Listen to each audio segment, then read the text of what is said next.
सिगां सिनथाराव आङो जोंनि बासायगिरि प्रभु जिसु ख्रिस्टखौ आङो हामबाय होयो आरो बेजों लोगोसे जोंनि गेजेराव नुजाथिफैनाय मानगोनां आलासि एरिया पास्टर आरो आङो हामबाय होनो गोसो जादों जोंनि मानगोनां दैदेनगिरिफोर पेरेन्ट बर्डनिफ्राय लानानै युथनि दैदेनगिरि आरो महिलानि दैदेनगिरि साफ्रोमखौबो आङो प्रभु जिसु ख्रिस्टनि मुङै आंनि गोसोनि अननाय आरो मोजां मोननाय साफ्रोमनोबो जासिहरनाय थाबाय आरो आङो हामबाय होनो गोसो जाबावदों बेयाव सफैनाय ख्रिस्ट सिबियारि साफ्रोमखौबो आङो हामबाय होनो गोसो जादों आरो आङो दायो जोंनि ओइचएस पास जाग्रा आरो JMD फोजोबनानै फैग्रा बिथांमोननि जानानै आङो जोंनि मण्डलियारिफोर साफ्रोमखौबो आङो हामबाय होनो बेयाव गसंदों आङो सिगां सेन्टाराव हामबाय होनो गोसो जादों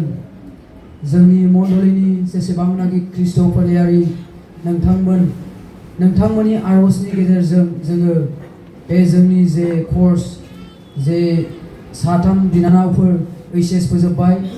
आरो बेजों लोगोसे जोङो आबिनाथ आरो आं जोङो MDF कर्स फोजोबनानै जोङो फैबाय बेफोर गासैबो नोंथांमोननि आरजनि जोंनो बिनानै होनाय जे फिथाइ आरो नोंथांमोननि जोंखौ सापर्ट खालामनाय बेनि गेजेरजों जोङो दिनै जोङो मोजां पास खालामनानै जोङो जोंनि कर्सफोरखौ जोङो फोजोबनो हाबाय इसोरा नोंथांमोननि सायाव साफ्रोमबोनि सायाव इसोरा बोर आशीर्बाद खालामथों आरो आङो हामबाय होनो गोसो जादों आबिनाथ आरो आंनि जानानै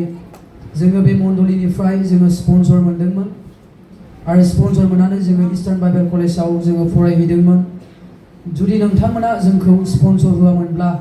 जोङो बे कर्सखौ जोङो फोजोबनो हायामोन आरो बेबायदि कलेजाव जोङो फरायनो हायामोन जोङो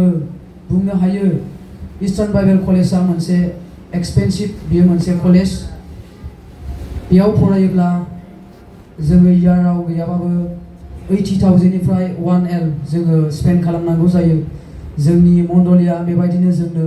बे थाखा फैसाखौ हरनानै जोंखौ फोरोंदों जोंनि एडमिसननिफ्राय लानानै जे पकेट मानि बेसिम जोंनो हरनानै जोंनि कर्सखौ फोजोबनायाव जोंखौ हेफाजाब होदों बेनिखायनो आङो जोंनि आगुनि दैदेनगिरि आरो दानि दैदेनगिरि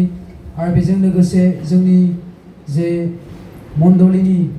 साफ्रोमखौबो आङो प्रभु जिसु ख्रिस्टनि मुङै जों सानैनि जानानै रोजा रोजा हामबाय होनाय थाबाय आरो बेजों लोगोसे आङो हामबाय होनो गोसो जादों स्पेसियेलि जोंनि महिलानि जे बिमाफोर जायफ्रा जोंखौ जे एभ्रि जे फ्राइडे आरजआव लानानै जोंनि गासैबो फरायनायनि सायाव जोंखौ हेफाजाब होबाय आरजनि गेजेरजों आरो बे आरजनि गेजेरजों जोङो दिनै मोजां फरायनानै जोङो फैनो हाबाय आरो आङो दिनै मोनसे प्राउड फिल खालामो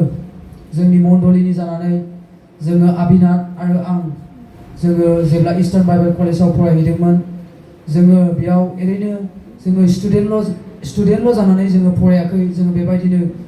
जों सानैबो लिडारशिप जोङो रेसपन्सिबिलिटि मोनदोंमोन होजों आरो बे रेसपन्सिबिलिटिखौ जोङो नोंथांमोननि आरजनि गेजेरजों जोङो मोजाङै मावफुंनो हादों आरो बेजों लोगोसे दहाय जोंनि मानगोनां जे सेक्रेटारिया बुंखाबाय बे कलेजा देग्लाय 51 इयार्स बियो जाबाय आरो बे 51 इयार्सआवहाय गोबां जे बर'फ्रा बे कलेजाव फरायदों जोंनि एस'सिएशननिफ्राय आरो दस्रा डिनोमिनेसननिफ्राय आरो बे 51 इयार्सनि गेजेराव आङो फार्स्ट व्यक्ति एकाडेमिक एवार्ड मोननानै आङो बे कलेजनिफ्राय उथ्रिसारनो हादों आङो सानो बेफोर गासैबो जे उथ्रिसारनाय एबा बे एवार्डखौ रिसिभ खालामनाय गासैबो नोंथांमोननि सापर्ट आरो नोंथांमोननि आरजनि बिनानै होनायनि गेजेरजों आङो बेखौ रिसिभ खालामदों आरो जों आबिनाथ आरो आं नोंथांमोननि सापर्टनि थाखायसो जोङो बे कर्सखौ जोङो फोजोबनानै फैनो हादों आरो बेजों लोगोसे आङो बुंनो हास्थायदों जे सानै बिनानावफोर बेयाव ओइचएस फोजोबबाय बिथांमोनाबो नोंथांमोननि आरजनि सापर्टनि गेजेरजोंसो बे हाई सेकेन्डारि एग्जामखौहाय मोजां पास खालामनानै जे बिमा बिफाखौ एबा मण्डलिखौ रंजाहोनो हादों होननानै आङो फोथायो आरो आङो जोबथारनायाव बेखौ बुंनो इच्छा जादों जाहैबाय नोंथांमोना जुदिअ बेबायदि जों बयनिबो स्टुडेन्टनि जानानै आरजआव गोसोखांबाय थागोन आरो बे आरजनि गेजेरजों जोंनि युथफोरखौ एबा फैबाय थानाय जे स्टुडेन्टफोरखौ हेफाजाब होनानै मोजां पार्सेन्टेज लानानै एबा मोजां मार्क लानानै जोंनि फिउचारखौ दाखांनायाव मोजां हेफाजाब होगोन होननानै बे आंनि सुंद' बिबुंथिखौ बुंनानै आङो बेयावनो दोनथ'बाय। इसोरा जों साफ्रोमखौबो बोर होथों। हामबायसै।